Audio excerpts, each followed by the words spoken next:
welcome back to another edition of the Forts Athletics Life and Coaching Podcast. I'm your host, Charles Inferno. Where at Forts Athletics, we equip coaches and athletes with the tools they seek out in order to achieve their unique and specific goals. We're recording today's podcast on Wednesday, March 9th. Thought it was Tuesday. It's Wednesday. And as per usual, on my way to school, and it's a great time to gather some thoughts here. And today's thoughts have a little bit to do with this past weekend's meet at Nazareth College. It was last chance qualifier, regionals, before nationals that start in a couple days here in North Carolina. We had one athlete competing the men's weight throw, which was a great competition. We also had an opportunity to watch other athletes on the team compete as well, which more often than not is more difficult to achieve, believe it or not, because there's so much stuff going on, so many events, so many athletes, where this timed meet was right on time. It was a little easier to watch our men's and women's 4x2 relays, our distance events, jumps, etc. So we were watching the women's weight throw competition, and on paper it looked like it was going to be a great competition. There were 3 women ranked in the top 25 nationally that were competing. One, I believe, was at 25, and 2 were tied for 17th coming into the meet, which was kind of high stakes because they take the top 20. If there's a tie, and I'll go over this later, you would think that they would take the second best mark overall in the season, but that was not the case for what I'm going to share here. So flight 1, their best throw was 14.71, which is a great throw. Nobody from flight 1 made the finals, which is interesting. It's a little different story in the men's competition. But what I really want to spend some time talking about is body language and how athletes reacted to the competition while it was happening, right? So second flight, preliminary, their 2 throwers are tied for 17th in the country. One of them has a not so great performance, and she does not qualify for finals, which kind of leaves the door open for the other athlete because they were going to get 3 more throws in the finals and give themselves a better opportunity to boost their ranking coming in. Because at nationals, or at regionals rather, the last chance before nationals, anything can happen. So top 15, you would assume you would be pretty safe, but other than that, who knows what happens across the country. So this thrower from another college did not secure a better throw in finals. Went over 16 again, but didn't hit a bigger mark. But there was one woman that threw that hit a personal best in round 4, and she moved from 25th up to 17th. So she jumped the other 2 throwers, and one of the throwers that was in the finals had to follow that throw. She was 2 throwers after, and it was really interesting watching.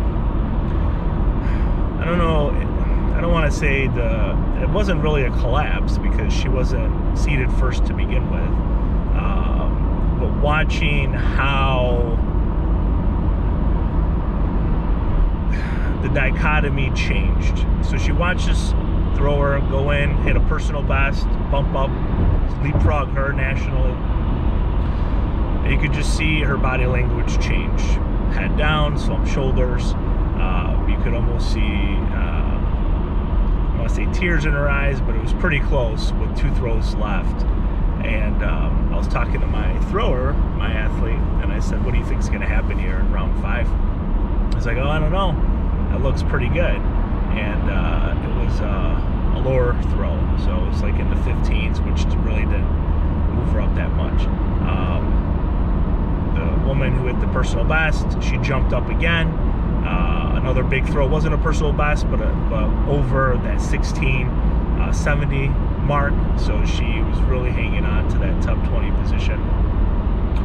then in round 6, or between round 5 and 6, she was talking to her coach, and you could just see the competition kind of got away from her. And she, I don't know, it breaks my heart as a coach to see athletes when they've prepared and done what they can and as best they can, and to have situations like that happen where they might not be prepared for the stress or anxiety, the rigor of competing at a high level competition. And there's a lot of research and literature out there that talks about body language and how body language can be a predictor of success. So one of the studies, I don't have it obviously in front of me, but I will take some screenshots and share it at the end, where the authors interviewed table tennis coaches, elite coaches, and asked them to frame their perceptions of competitors. And what the outcomes basically was that if other athletes perceived you to have your stuff together, that you carried yourself well, you expressed positive body language, head up, excited, like the exterior feeling really good, you were perceived to be a threat, and that the other athletes in this study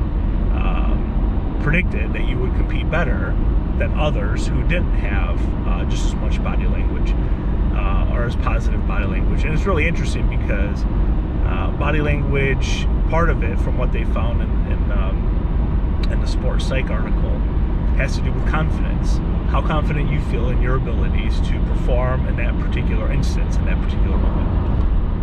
And there's other literature from soccer and more team-related sports that Andres Eriksson completed in the early 90s with women's soccer, which talked a lot about the exterior and the presentation.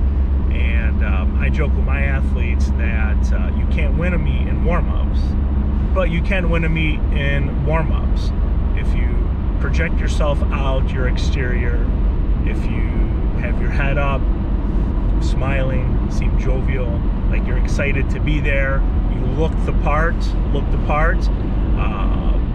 that competitors are going to notice, and it's going to put them on watch.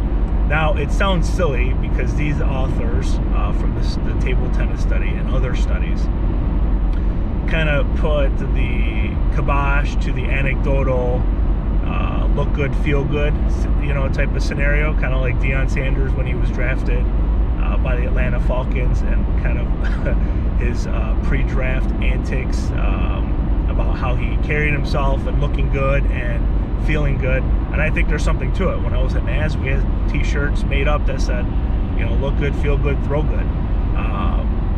So it's just really interesting, the body language piece, and some tips and strategies to help, like we were just talking about, to assist with that body language component would be increased confidence. So having more confidence in your abilities to perform at a high level. And I talked about that in another video. But how do you build confidence? Well, you have these small daily